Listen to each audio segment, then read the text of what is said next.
of a system that would make the position of the rabbi more exalted, less dependent upon the whims of certain individuals, to structure it so that it would have a position of outstanding leadership and influence in the Jewish people. That was his idea of the chief rabbinate. The form he had in mind was somewhat modeled after the chief rabbinate in England. And because Palestine was then under the mandatory control of the English, they understood the system very well. And to them it was natural that such a system should come into being. And when Herbert Samuel, who himself was a Jew, was the first Lord High Commissioner for Palestine, when he viewed the matter, he wanted to have three different groups, one representing the Christians, one representing the Muslims, one representing the Jews, and that these groups would deal with the English instead of the English having to deal with smaller groups, etc. They wanted it organized, etc. So the Muslim group was the Waqf, with the Supreme Muslim Council, which was headed by the noted anti-Semite murderer Hajj Amin al-Husseini, the Grand Mufti of Jerusalem, who was arrested and imprisoned, and Samuel, being a good, even-handed Jew, freed from prison and appointed to this office. And really the roots of the PLO and the attitude towards Jews, etc., lie in the Grand Mufti's pronouncements. It hasn't changed in the almost 70 years since that has happened. The Christian Council also was very hard to put together because the Christians in Israel are very badly fractured and split and find it very hard to deal with each other. Maybe it's something about the Holy Land. And the Jews, he wanted a national council. Now, Rav Kook employed the national council to form the chief rabbinate. And there was a long series of negotiations between Rav Kook and the National Council. The National Council was basically secular, Zionist, non-religious, if not anti-religious, even though the Mizrahi was also represented on the National Council, but only in a very small way. And Rav Kook negotiated with them for the establishment of the chief rabbinate, and they came to a very complicated formula of electors for the rabbinate, who would vote to elect, and this complicated formula is still in place today. And what it does is that the majority of the electors are religious Jews, but there are enough of the electors who are secular Jews or politicians or represent different interests so that their support is necessary in order to attain the chief rabbinate. And many times their support is what is crucial because their support will swing the religious vote. And in a number of the later elections to the chief rabbinate, we have seen how that came into play. Now, in Rav Kook's instance, it was not, it was of no consequence because he was the only candidate, and he was, in the eyes of everyone, the person to be chosen. And therefore, it made no difference who the electors were. Among one of the basic issues that went on there in the struggle was the right of women to vote. And Rav Kook came out very firmly against that right. And he came out so firmly against it that he said that he would not serve unless women did not vote. And then the women backed off. A compromise was achieved in which the women did not vote directly, etc. I mention that because the same scenario played itself out in 1988 with the election of Rabbi Lau as the chief rabbi of Tel Aviv, where the matter was held up for 10 or 12 months because of the insistence of the secular parties that women have the right to vote in the rabbinate, in the council of the rabbis. And this time it was not finessed very well. Basically, the rabbinate accepted that, under protest, but accepted the fact that the women voted rather than to leave Tel Aviv without a chief rabbi indefinitely. But in the time of Rav Kook, he was able to fight that battle. There were many battles that had to be fought regarding the chief rabbinate. Rav Kook wanted to have one rabbi that was Ashkenazic and Sephardic, and Yemenite, and Bukharan, and Georgian, and everything else. Because, in effect, that was the goal. The goal was to have a unified rabbinate and to embody power. The power, in order to be wielded effectively, has to be given to one person. If two people rule or three people rule, you have power by presidium, power by a committee. Very rarely does much happen. And therefore, he wanted that the chief rabbi should be one person. But the Sephardim objected very strongly. You will remember that I mentioned to you that the Sephardim had the tradition of the Chacham Bashi, of the fact that their rabbi was recognized by the Turks as being the spokesman for the Jewish people, the leader of the Jewish people. They resented in the 1800s when the Ashkenazim began to whittle down that power. And now they felt it would be the height of insult if there was no Sephardic chief rabbi at all, and Rav Kook, who was died in the wool Ashkenazi, would be the sole chief rabbi. And therefore, in order to prevent the outbreak of ethnic warfare amongst the Jewish people, Rav Kook compromised on that as well. There was one chief rabbi that was Sephardic and one chief rabbi that was Ashkenazic. A system which has continued till today and which has run into many great problems. Many of the times there have been strong personality problems, and there certainly are differences in policies, and it becomes unwieldy. It's a very unwieldy situation. The chief rabbinate, Rav Kook himself would be the first to admit, has not fulfilled the hopes and the ideas that he had for it. It has become more of an institution of religious functionary, bureaucracy, if we may say so, than of the great uplifting movement that he hoped it would be. But against all opposition, he established it. And he established it in a firm and decisive fashion, and he was then elected to be the first chief rabbi. So he no longer was the Rav of Jerusalem, he was the chief rabbi of the entire country, of the Jewish yishuv. He was succeeded by Rabbi Tzvi Pesach Frank, who was the Rav of Yerushalayim. Rav Zonenfeld continued as the Rav for the Eid HaCharedis. The Eid HaCharedis never recognized the institution of the chief rabbinate per se, and it therefore had its own separate kashrus, its own separate bezdin for marriage and divorce, its own separate functionaries completely, never depending upon the chief rabbinate, and most of the time criticizing. It was not and is not a harmonious parallel system, but it is rather acrimonious, with a great many problems caused thereby. Now, in being the chief rabbi, Rav Kook sought to influence the secular and the non-religious and anti-religious, not only to accommodate the Jewish people and accommodate the Jewish religion in the coming Jewish state, but to see to it that they were part of what he believed to be this religious, cosmic, messianic, utopian process for the rebuilding of the Jewish people, and that therefore to infuse themselves with holiness.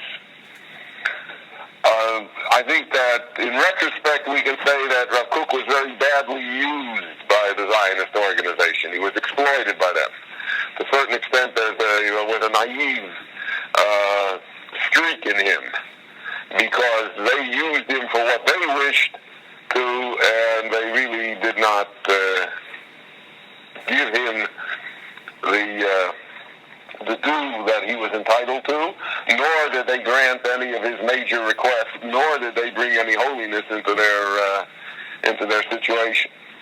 The prime example of this was the famous dispute regarding the Hebrew University in Jerusalem.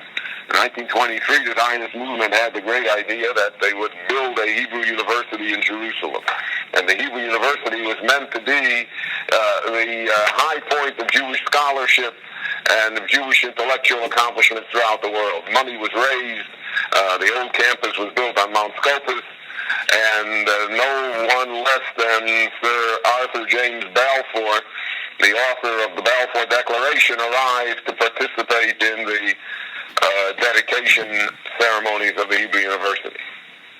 Now, Rav Kook was invited to attend as the chief rabbi. Now, the Hebrew University was set up on very, very secular lines. The Hebrew University today, it's possible in the Hebrew University today to see 1 million every day.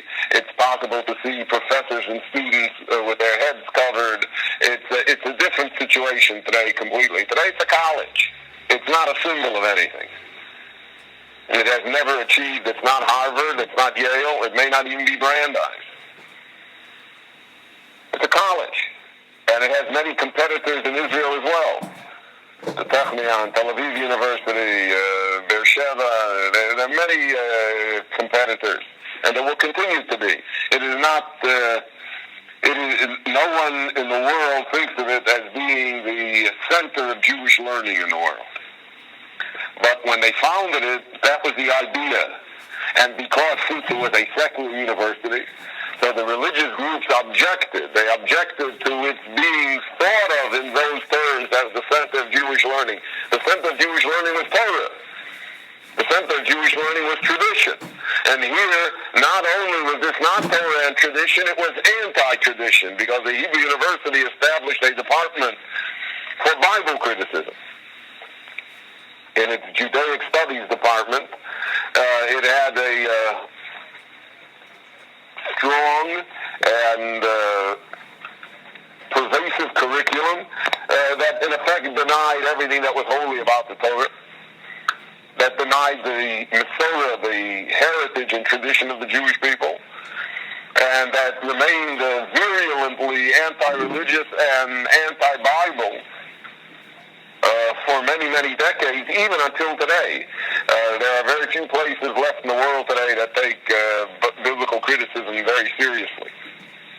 It's a science that, an ersatz science that whose time has passed. But at the Hebrew University, it is still taken very seriously. And it's poisonous, because in effect, not only does it reduce the Bible from its status of holiness, it demeans it and reduces it in every way, shape, fashion, and form. Rav Kook went to Weitzman, who was active in the promotion of the Hebrew University, and he thought that he had extracted from him a promise that the university would not have a secular Bible criticism department. He was under that impression, which was naive because of the fact that knowing the people who were in charge of the university, and knowing the direction of the university, and knowing and seeing the publicity regarding it, and the way funds were being raised for it, it was obvious that it could not, under any way, be countenanced under religious auspices. But Rav Kook attended and made a speech at the dedication. The speech is one of the great speeches. We have his words verbatim, in which he attempted to show as he put it, based on the words of the Talmud, the beauty of nefesh and the tents of shame, to show the beauty of the secular world, of the knowledge of the world, of science and art and literature, all when it's encompassed under the umbrella of the morality and spirituality of the Torah. Now, that would have been a very good speech at a religious university. But at the Hebrew University, it was a non sequitur. And what the speech accomplished is that it alienated the secular, who said, what in the world is he talking about? That's not the university that we're making. And it alienated the religious, who said, what in the world is he talking about? And you see what kind of secular university they're making. What's he talking about? Under the tents of shame, under the tents of holiness, under the tents of Torah and tradition. There is no Torah, there is no tradition. And to a certain, it is rumored, I mean, it's a legend, number of times, but it's hard to tell always in these things, but it is, Rabbi Neria quotes it and others, that Rav Kook regretted having gone to participate in the ceremony, and he naturally regretted what happened with the university. But that further eroded any and it made any strength that he may have had in the religious group, and it made him more controversial. The second thing that happened that also has naivete to it is that in the early 1920s, the Yishuv sponsored for the first time Jewish sports organizations, soccer. It's 9 a.m. Now, we here in the United States, many of us at least, are sports-oriented.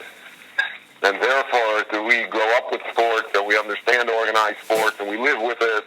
And to us, there is nothing non-Jewish about sports. The fact that there are very few Jews in it, that doesn't disturb us. But we're proud of the fact that I think now 20% of the owners of Major League Baseball are Jewish, and 75% of the owners of the National Basketball Association are Jewish. So let someone else go out and get maimed while they are selling the tickets. But to us, sports is understandable. It's part of the American way of life. It's part of our milieu. And it's true in all the great yeshivas in the United States. And to play with a ball is, who doesn't play ball?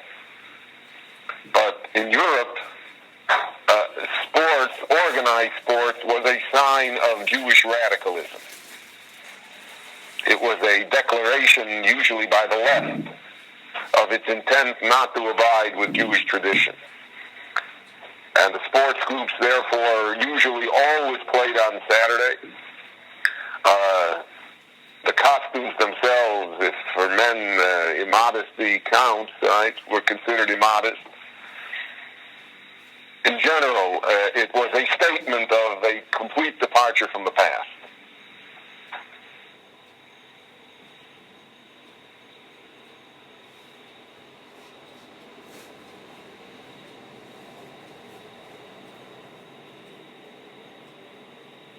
The Zionist movement, which came to create this new Jew, they were not interested in the old ghetto Jew, but they came to create a new Jew.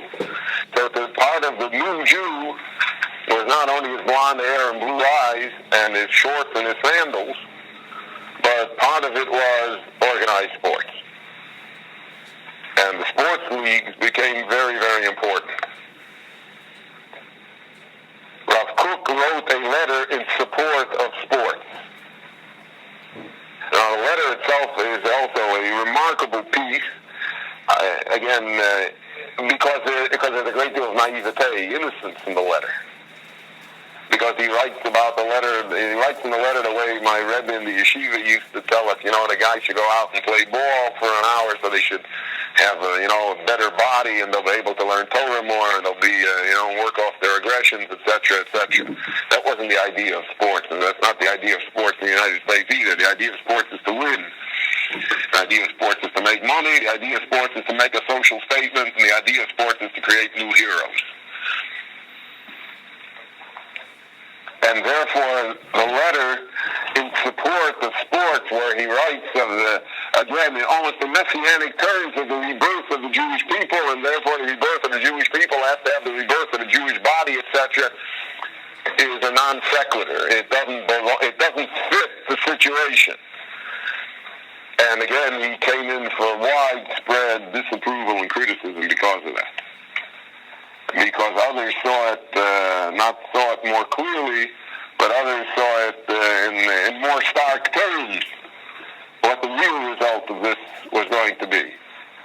And because of that, we have a situation where Rav Kook again, because of his great pen, that was also one of his pensions, is that he put everything in writing.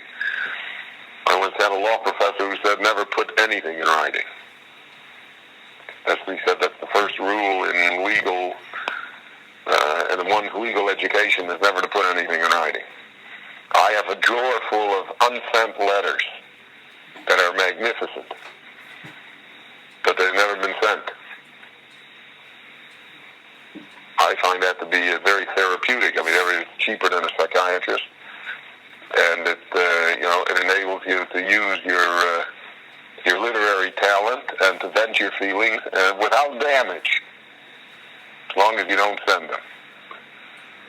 But he sent the letter, and his letters were published, and because of that, therefore, there was a great deal of controversy, negative feedback, and it further estranged him from the people who were essentially his base, his core of support. Only later, I don't know whether, later it became apparent that the secular, irreligious element would never be the base of support for the chief rabbinate, and that the chief rabbinate, to have any influence, its basic core of support came from the religious community. And therefore, if the religious community was estranged from it, then it had no hope of surviving.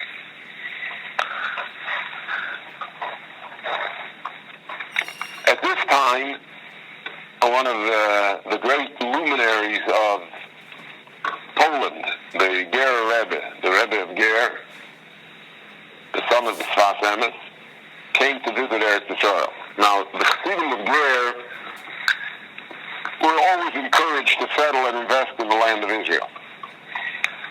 And 2,000 or 3,000 of them at that time had actually settled in Eretz Yisrael. Ger was the largest Hasidic group in the world, certainly the largest Hasidic group in Poland. It numbered its adherents in the hundreds of thousands. It was extremely powerful politically. It was a major force in the world, Agudas Yisrael. And the Gerrer Rebbe was known as a great holy man. When he came to Eretz Yisrael to visit, so he was threatened, personally threatened, and warned not to go visit Rav Kook by extremists, by the zealots who felt that they knew the situation better than he. The Gerrer Rebbe ignored their advice, and he went to visit Rav Kook. And they had a long and meaningful discussion regarding many problems and regarding their world viewpoint of matters regarding Judaism. A terrible placard was printed insulting the Gerrer Rebbe, and it was posted on the streets of Jerusalem.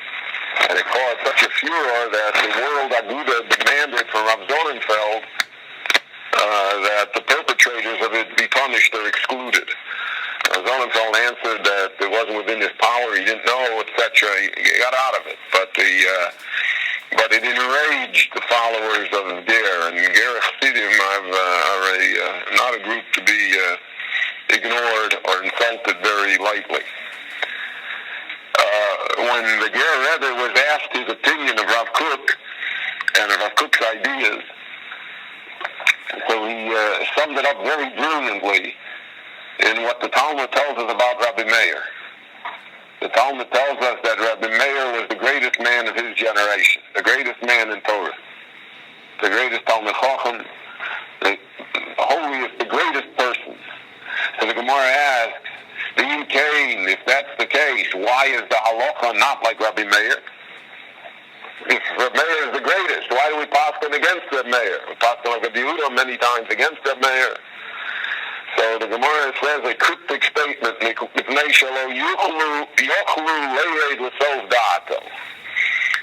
are really unable to understand Rabbi Meir's reasoning. Rabbi Meir understood what he was doing. Rabbi Meir understood how he got to that conclusion. But more ordinary mortals, lesser personages, they couldn't figure it out. They couldn't understand the policy. And therefore the halacha, which is set for all of the Jewish people, has to conform to the norms of logical reasoning and of understanding of people who can deal with it. And therefore the halacha is not like Rabbi Meir. So he said the same thing about Rabbi Kook. He said Rabbi Kook was the greatest man of his generation, undoubtedly. But he said we cannot follow his policies because it's too deep, it's too mystical. His world viewpoint is beyond us. We only see it, we have to see it on the surface. We cannot see it the way he sees it. And that really was a very succinct and accurate and brilliant metaphor for the situation, for the relationship with Rav Kook. But in Rav Kook's hands, the chief rabbinate was a mighty weapon. But the chief rabbinate per se, without Rav Kook, is a different story. And the attitude and the cooperation with Zionism and the entire thrust. So when Rav Kook could not only Rav Kook made it alive, but he had left no imitators. He left no one that could follow in his footsteps. He left no one that was able to accomplish the same thing. No one that really understood exactly what he meant, and that was part of the problem. Another grand project of Rav Kook was that he established a yeshiva that he called Yeshiva Merkaz Harav. It's called Merkaz Harav, but he meant it as the Universal Yeshiva. In fact, it was called Rabbi Kook's Universal Yeshiva. That was the name on the English receipt. And the Universal Yeshiva meant that he was going to attract the best students that he could and give them the benefit of his personality and Weltanschauung, and that they would become the rabbis and leaders of the next generation. And in the 1920s, he had a cadre of enormously talented and great Talmidim. Here in the United States, Rabbi Huttner, Zeichat Tzadik L'Bracha, and Rosh Yeshiva Chaim Berlin spent many years with Rav Kook. Others, the yeshiva had a great influence, and he had great Rosh Yeshiva there. But again, the yeshiva, for whatever reason, never took on the universal quality that he had hoped it would. And therefore, it was a competitor with Yeshiva Chevron, with the other yeshivas that were in Israel, but it was not the supreme yeshiva. But his idea, he said he could not imagine doing without a yeshiva, and that the yeshiva was the method by which all of the other dreams could be realized. He also had great literary projects. Aside from his own svarim, we have over 50 svarim of his. So this man was tremendously prolific. Most of Rav Kook now, at the 50th anniversary of his death, put out a series of all of his books. I think it's bound in 16 volumes, on wide-ranging topics in halacha and agoda and kabbalah, parish and siddur, all sorts of things. And since then, a flood of literature regarding his svarim has come forth. His copies, Rabbi Nerio has edited his letters, haskomis to books, approbations to books, letters that he had with all of the great rabbis of the world, all of whom wrote to him in the highest form, with the highest respect. He was the address if you needed help. He was the address in the world. Many people were able to be saved from Poland and from Russia through his efforts. And he saw himself as the chief rabbi. He saw himself as the ombudsman of the Jewish people. And he also saw himself as the representative of the Jewish people to the non-Jewish world. And therefore, when he saw that Jews were persecuted, or when injustice occurred, or when Jewish interests were threatened, he took it upon himself to fight the battle. For instance, the Arabs rioted in Jerusalem 3 times in the 1920s, 1921 and 1926 and 1929. Serious riots, as they are accustomed to doing. They're very good, our cousins, that they know how to do that.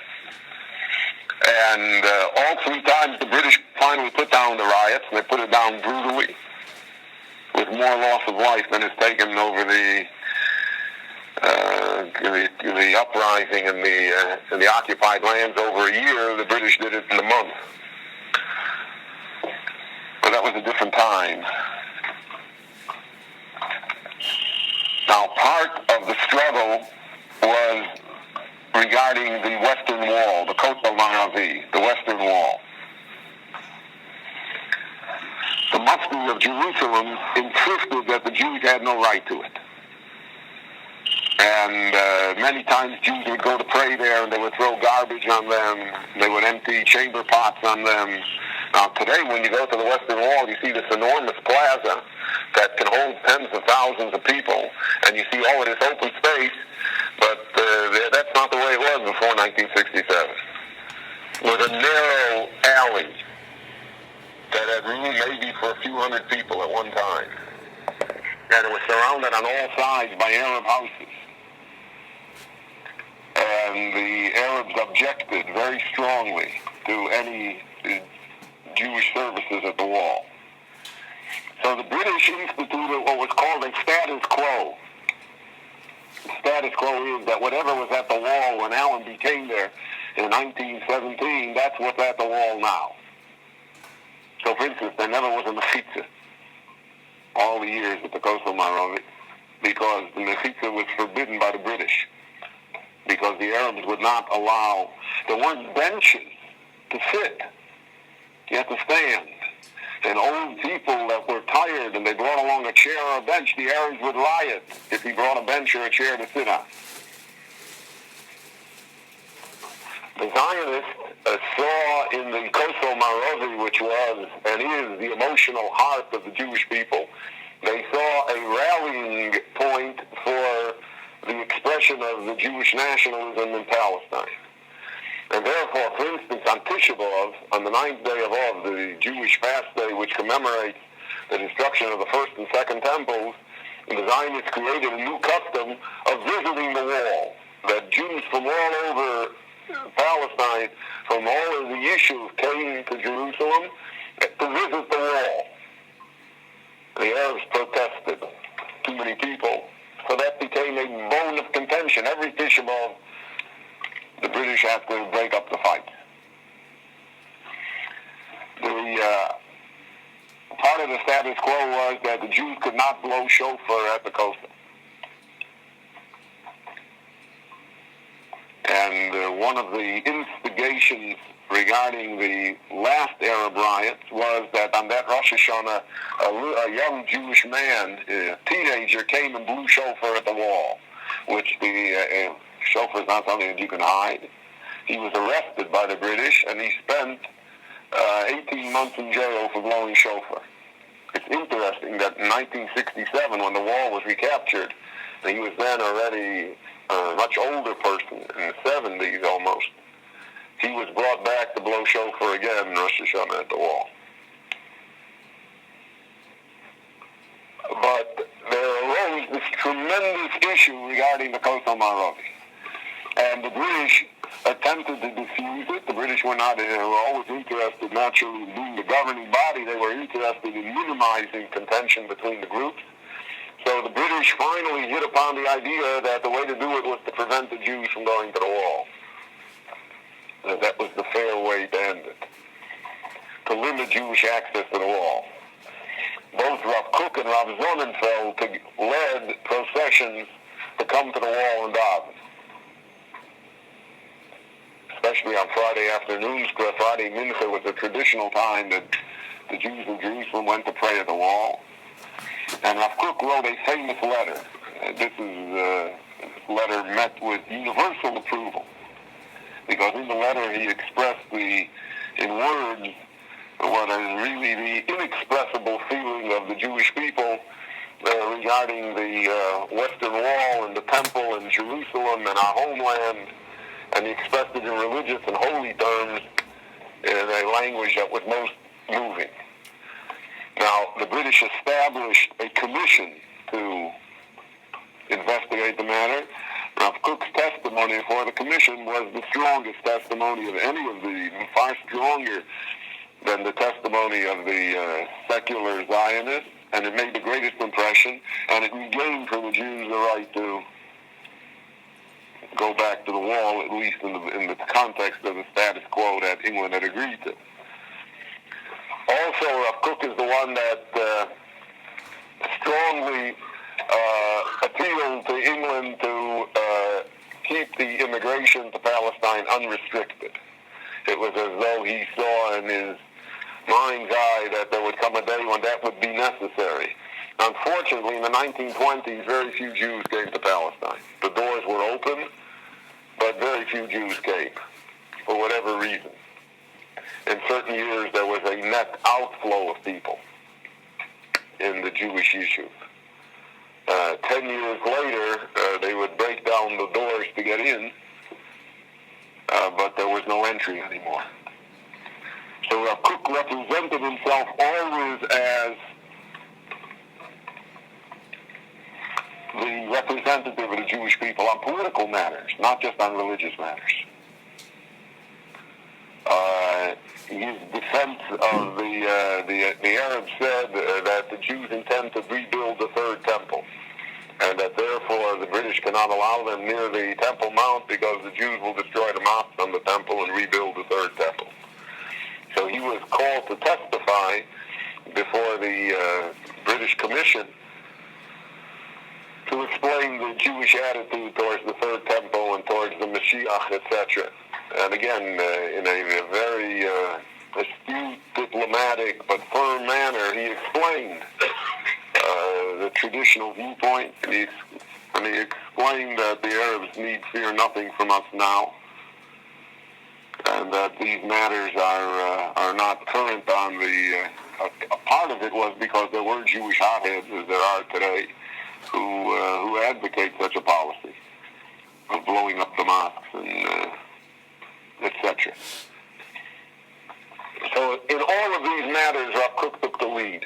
He was the point man for the Jewish people. Something which later no chief rabbi was ever able to recapture that position of being not just the religious spokesman of the Jewish people, but of being the spokesman for the Jewish people generally.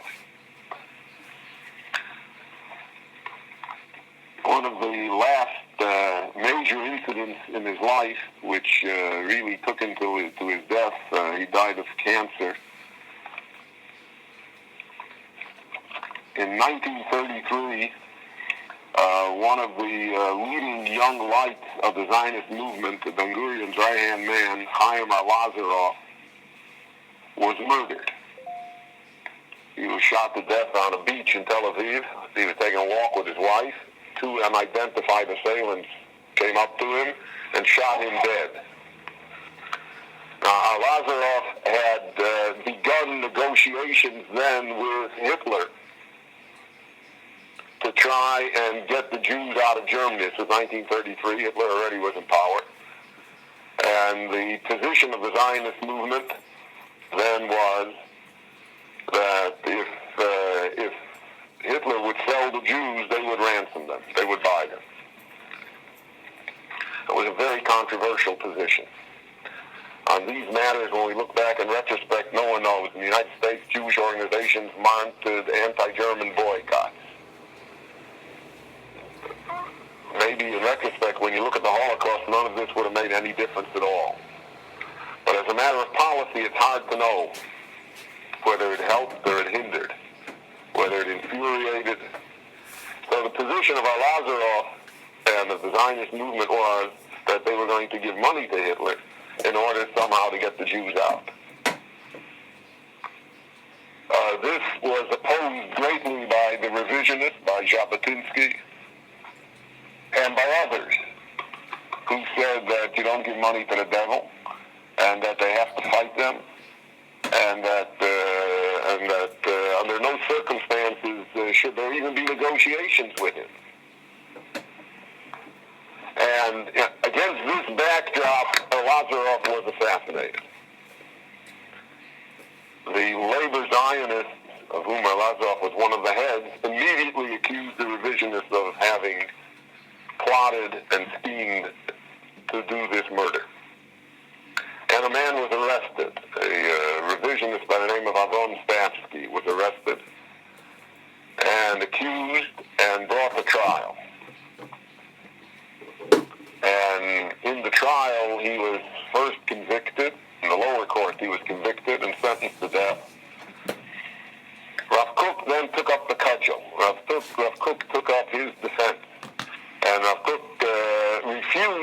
believed that any Jewish hands were involved in the murder. He said the murder was done by Arabs. And Rav Kook pursued the matter to the nth degree. He moved heaven and earth. He wrote letters. He appealed to Britain. He appealed to the United States. He appealed to the Pope. And eventually, Stavsky's conviction was overturned in the British appellate court, and he was freed. And the first thing that Stavsky did when he was freed was he went to visit Rav Kook in his apartment to express his thanks for him. Rav Kook was already dying then. He was on his deathbed with cancer, 1935. But in one of the most ironic twists of history, this man Stavsky, whom the Labour Zionists and Ben Gurion accused of being the murderer of Lazarov, was one of the crewmen on the Irgun ship, the Altalena, which was brought into Tel Aviv harbor in 1948, and which Ben Gurion ordered that it surrender, and when it did not surrender soon enough, he ordered the Haganah to shoot at it, and Stavsky was killed by a Jewish bullet on the ship. Since then, there have been numerous exposés of the Stavsky and Lazarov murder. Still not clear to us as to what happened. There are different versions and different legends, and anybody that was involved in it has long since gone to his grave. So it's something that can't be decided. But Rav Kook was convinced that it was not Stavsky, and he devoted his waning days, his last ounce of strength, literally, to see to it that Stavsky would be freed, that the murder conviction would be overturned as it was, and that the situation would be changed. We see that Rav Kook's influence 55 years afterwards is still very great. I think that probably he is more studied and read now than he was then. But again, we see how the situations have changed so that many of the policies and ideas and institutions that he created that he thought would prove to be the solution for the Jewish world, because of the changing situations, they have not materialized in the fashion that he hoped it would. It's tragic that from his own family there is no one left. He has only nephews and collateral relatives, but no lineal descendants. His son, his only son, had no children, and his daughter married Ranan Kook, and their children died by tragic accidents. So you have no lineal descendants of Rav Kook, but the Kook family in Israel, there are three great rabbis in Israel, and the most famous is the Rav of Rehovot, who we have had the honor of having here in Shul a number of times. Shlomo hacohen Kook. Kook is a famous name, and his brother, Rav Kook's brother, Shmuel Kook, was a famous Talmid Chacham. His children were Rabbonim, etc. So the family still exists in Israel, but from Rav Kook himself, there is no descendant. Subject of lecture tonight is the famous Rabbi Meir Simcha HaKohen Katz, who was the rabbi in Lithuania and Vince,